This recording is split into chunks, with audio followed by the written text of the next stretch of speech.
Hello, welcome back to my channel. It is another bright day, and I think today we are going to use a story to put across some points.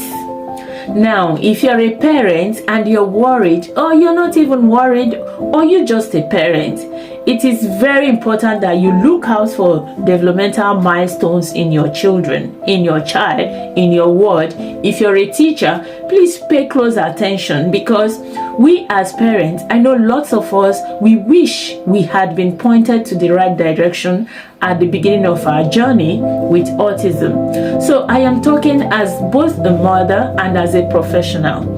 I am going to tell you the story of a baby girl with whom we noticed a lot of things but never really knew what was happening.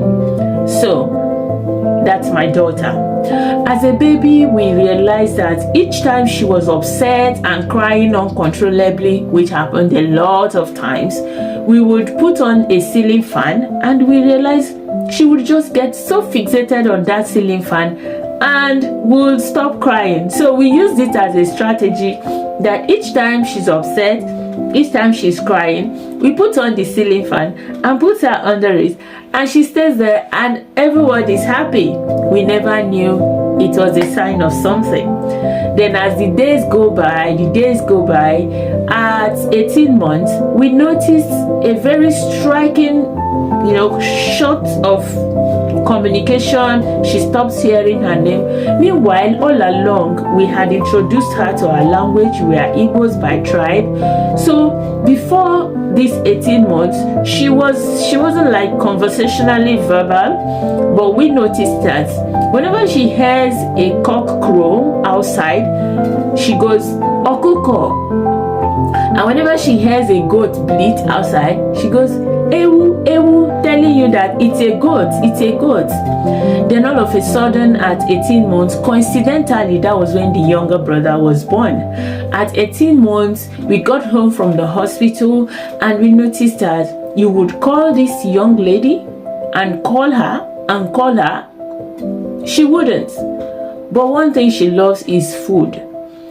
So what we would do then is that we would run into the room. She would be in the dining or any other place, and immediately you say, come and take food. The way she would run, that was how we knew that she wasn't having any hearing problem. Then our worries started setting in. Then at that point, she also started losing her speech. Every other thing she's been saying, she just stopped. She just totally stopped.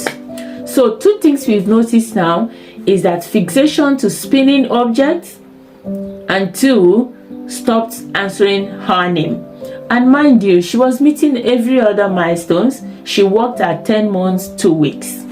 So as time went on, we realized that each time she doesn't get her way, she would throw tantrums, hit her head on the wall, find a way to just harm herself. She would stand up and land on her knees. That was when we started visiting hospital. And sorry to tell you, hospital didn't help us. They told us, how do you expect a child to react when you don't give them what they want? Oh my goodness. I said, this is excess.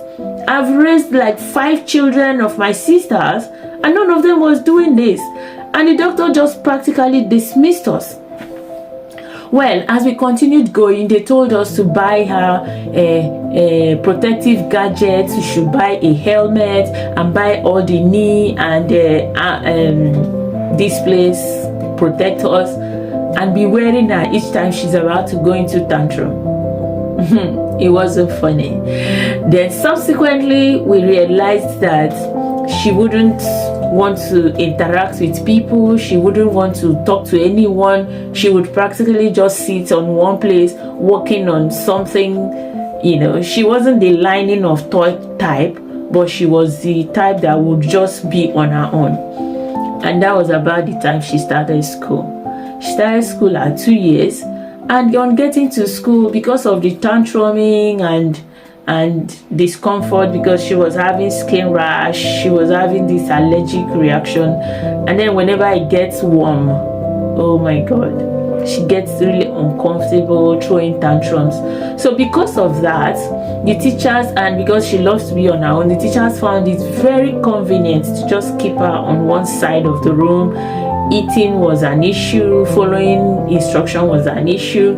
They would just put her on one corner of the room. She would be there, mess up herself however she does it. Potty training, she wasn't doing it like the neurotypical children would do. So are you following the points? So she wasn't meeting up with her potty training. She wasn't interacting with other children. Remember, we had identified fixation onto spinning objects, and then we have seen her not answering her name. So these were the earlier signs. The hyperactivity sign is not yet there, because at that age, of course, you expect children to be all over the place, but it will be more obvious at 3-4, when you expect that a child should be able to see through stuff like services, like mass, like when you go to church, when you go to parties.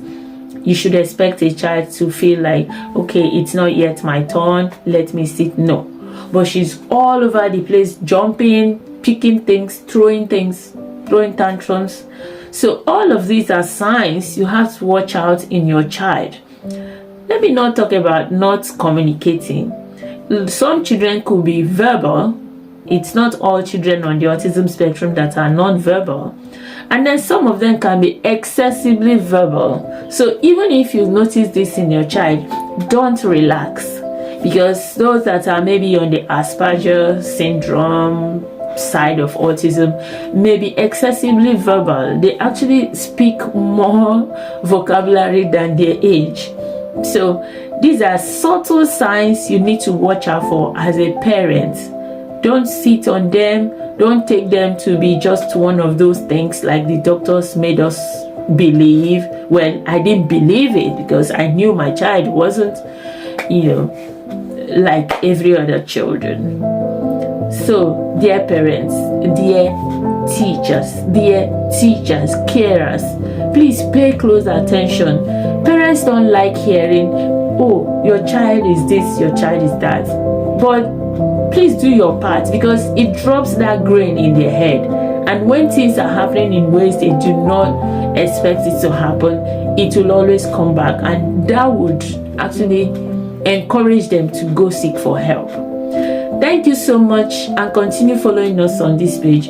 We will continue to talk about autism and autism related things, especially on the aspect of nutrition.